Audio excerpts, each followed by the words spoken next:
BJP. Kerala പദയാത്രയിലെ വിവാദ ഗാനത്തിൽ IT cell convener S ജയശങ്കറിനെതിരെ നടപടി ആവശ്യപ്പെട്ട് സംസ്ഥാന അധ്യക്ഷൻ കെ സുരേന്ദ്രൻ കേന്ദ്ര നേതൃത്വത്തെ സമീപിച്ചു. സംഭവം പാർട്ടിക്ക് പൊതുമധ്യത്തിൽ അവമതിപ്പുണ്ടാക്കി എന്നാണ് വിലയിരുത്തൽ.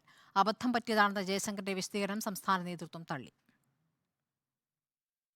ബി.ജെ.പി. കേരള പദയാത്രയിലെ കേന്ദ്രവിരുദ്ധ ഗാനം സംസ്ഥാന അധ്യക്ഷൻ കെ സുരേന്ദ്രനെ ലക്ഷ്യമിട്ടാണെന്ന വിലയിരുത്തലാണ് പാർട്ടിക്ക്.